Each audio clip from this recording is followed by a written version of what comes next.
Aksi demonstrasi di berbagai daerah yang dilakukan para mahasiswa dan pelajar pasca pengesahan RUU Cipta Kerja telah diberi stigma buruk. Padahal demonstrasi bukan perbuatan kriminal atau bentuk kejahatan, melainkan hak konstitusional warga negara yang dijamin oleh hukum dan konstitusi kita. Munculnya surat edaran Dirjen Pendidikan Tinggi nomor 1035-E-KM-2020 yang meminta agar pimpinan perguruan tinggi mengimbau para mahasiswa untuk tidak ikut serta dalam aksi demonstrasi menolak Undang-Undang Cipta Kerja serta ancaman blacklist, SKCK, surat keterangan cukup kelakuan dari pihak kepolisian kepada para pelajar yang ikut demonstrasi adalah sebuah bentuk intimidasi yang menyalahi ketentuan dan melanggar prinsip-prinsip demokrasi dan hak asasi manusia.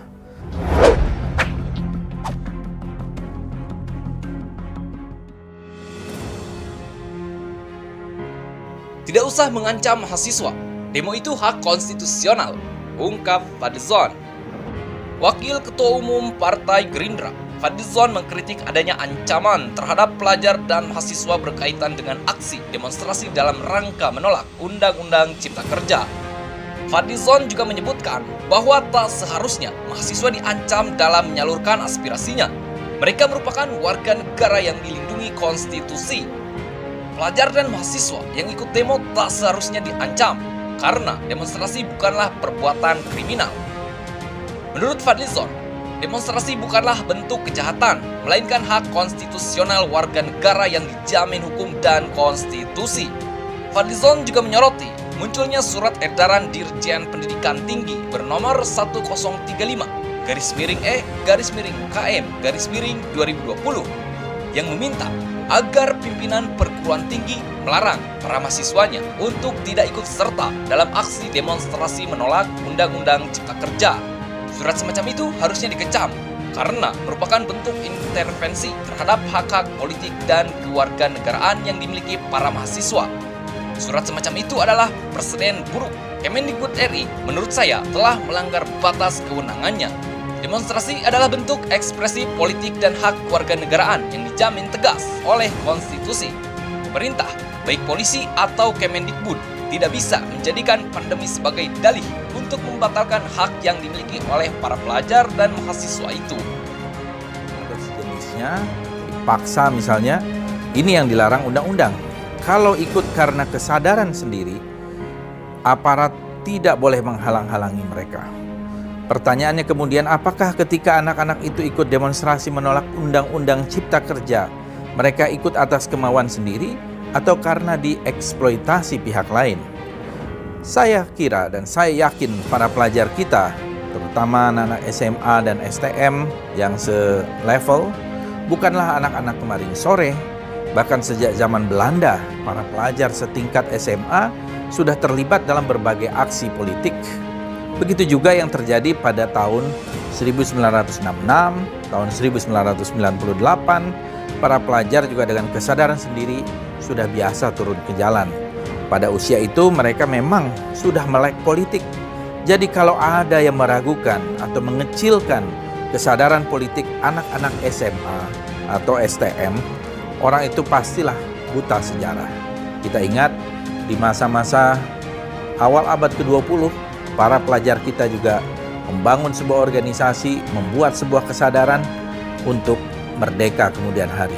Jadi anak-anak pelajar jangan pernah diremehkan. Mereka mempunyai satu visi yang jauh ke depan, apalagi anak-anak SMA sekarang, anak-anak pelajar sekarang dan juga mahasiswa tentu saja.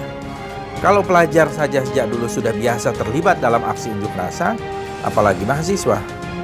Sehingga saya cukup heran membaca surat edaran Dirjen Dikti. Surat semacam itu harus dicabut karena merupakan bentuk intervensi hak-hak politik kewargaan yang dimiliki para mahasiswa. Surat semacam itu merupakan sebuah preseden buruk.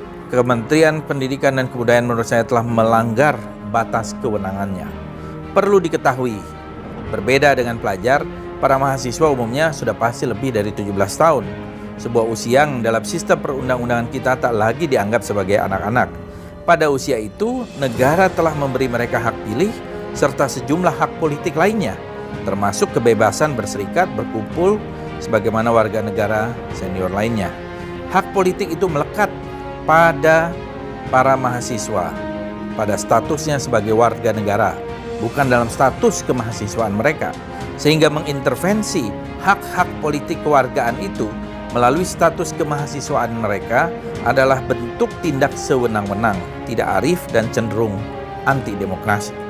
Kalau saja Dirjen Dikti hanya memberikan imbauan agar perguruan tinggi mengingatkan mahasiswa untuk mematuhi protokol kesehatan dalam melaksanakan aktivitas sehari-hari, saya kira itu wajar saja. Imbauan itu memang harus mereka sampaikan. Tapi begitu masuk ke isu demonstrasi Omnibus Law Cipta Kerja, itu sudah offside. Begitu juga imbauan agar kampus melakukan sosialisasi Undang-Undang Cipta Kerja, itu merupakan bentuk intervensi terhadap kebebasan mimbar akademik di kampus. Imbauan semacam itu merendahkan martabat perguruan tinggi kita, seolah mereka adalah kaki tangan dari kekuasaan yang tugasnya sekedar menjadi humas. Padahal perguruan tinggi diposisikan sebagai cagar alam intelektualitas. Lagi pula imbauan untuk mengkaji Omnibus Law adalah ajakan yang sudah basi. Mestinya ajakan itu disampaikan ketika RUU ini sedang dibahas di parlemen agar kampus bisa mengkritisi dan memberikan catatan. Kalau sudah disahkan, apalagi yang mau diberi catatan? Ajakan untuk mengkaji Undang-Undang Cipta Kerja menurut saya mengandung satu sesat pikir. Jadi, demonstrasi adalah sebuah bentuk ekspresi politik dan hak kewargaan yang dijamin tegas oleh konstitusi. Pemerintah, baik polisi atau Kemendikbud, tidak bisa menjadikan pandemi sebagai dalih membatalkan hak yang dimiliki para pelajar dan mahasiswa itu. Kalau pemerintah saja percaya bisa mengatur lebih dari 100 juta orang pemegang hak pilih pada Pilkada 2020 untuk mematuhi protokol kesehatan, kenapa kita tak bisa mempercayai ratusan atau ribuan pelajar atau puluhan ribu para pelajar dan mahasiswa yang berdemo dengan memperhatikan protokol serupa? Saya berharap polisi dan Kemendikbud seharusnya belajar menjadi pengayom dan tetap menjaga hak demokrasi, hak asasi manusia dari pelajar dan mahasiswa.